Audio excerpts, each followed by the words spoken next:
দেখো আজকে আমরা যে নিয়মটা শিখবো সেটা হচ্ছে হেক্সাডেসিমাল থেকে অক্টাল। অর্থাৎ আমরা এই নিয়মটার সাহায্যে হেক্সাডেসিমালে যদি কোনো মান থাকে তাহলে সেটাকে ইজিলি অক্টালে কনভার্ট করতে পারবো। তো সেই ক্ষেত্রে মনে রাখতে হবে সরাসরি হেক্সাডেসিমাল থেকে অক্টালে কী করা যায় না, কনভার্ট করা যায় না। তাহলে আমাকে কী করতে হবে স্যার? আগে আমাকে হেক্সাডেসিমাল মানটাকে বাইনারিতে কনভার্ট করতে হবে।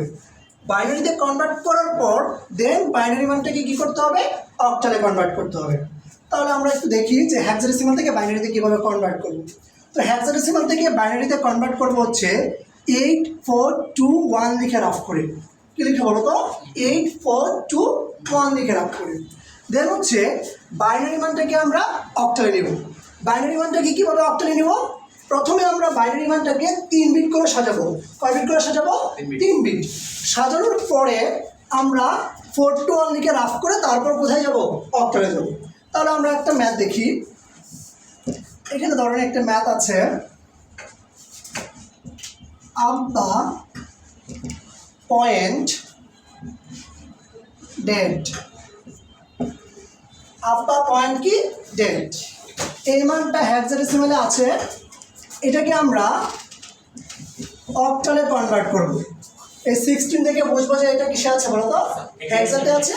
আর এই 8 থেকে বুঝবো যে সেটা কিসে আছে? অক্টালে আছে। ওকে, তাহলে আমরা কনভার্ট করা শুরু করি। তো প্রথমে আমরা কি করবো বলো তো? প্রথমে আমরা 8421 দিয়ে কি করবো?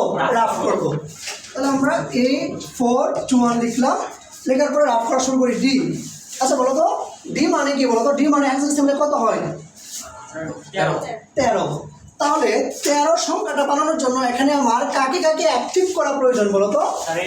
84 আর হচ্ছে 1। যাকে অ্যাক্টিভ করা প্রয়োজন তার নিচে 1, আর যাকে প্রয়োজন নাই তার নিচে কি দিব? 0 দিব।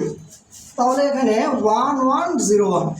তারপর এ মানে কত বলো তো? 10। 10 বানানোর জন্য আমার কাকে প্রয়োজন? 8কে আর 2কে, আর বাকিগুলোর নিচে কি দিব বলো তো? 0। ওকে, আবার ডি। দেখো ডি মানে কত? 13। একবার আমরা বের করছিলাম, কত ছিল বলো তো? 1101। পয়েন্টের জায়গায় আছে এ। মানেও আমরা একটু আগে বের করছিলাম, কত বলো তো? 1010। যেগুলো একবার বের করতে হবে সেগুলো তো আর রাফ করার প্রয়োজন নেই। তারপর দেখেন বি। বি মানে কত বলো তো? 11। 11 সংখ্যাটা বানানোর জন্য আমার কাকে প্রয়োজন? 8 2 10 আর কত? 11। এখানে 4কে প্রয়োজন হয় নাই, তাই কি দিব? 0। এটাও তো বি, তাই না? তাহলে এটাও তো সেম হবে 1011। তারপর এ আমরা একবার বের করছিলাম, কত ছিল বলো তো? 1010 হলো। এটা আমরা কোথায় কনভার্ট করলাম বলো তো? বাইনারিতে। দেন হচ্ছে বাইনারি মানটাকে আমরা কয় বিট করে সাজাবো? 3 বিট করে সাজাবো। বাইনারি মানটাকে কয় বিট করে সাজাবো? 3 বিট।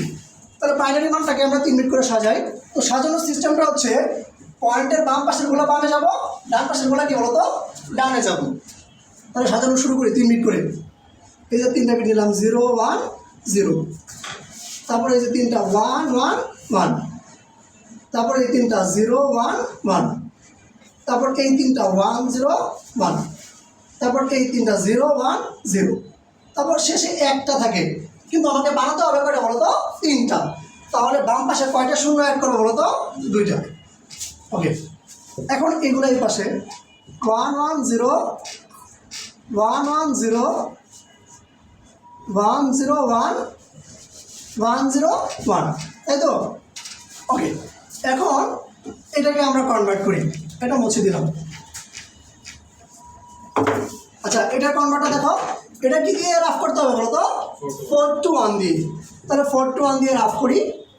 দেখো এই মানটা যা আছে জাস্ট হচ্ছে আমরা ফেসবুকে যেরকম কপি করে পেস্ট করে দিই এরকম পেস্ট করবো, জাস্ট 101। আচ্ছা বলেন তো ভাইয়া এখানে কে কে অ্যাক্টিভ আছে? 4 আর 1। যে অ্যাক্টিভ সেগুলো যোগ, যেগুলো অ্যাক্টিভ সেগুলো কি করবো আমরা?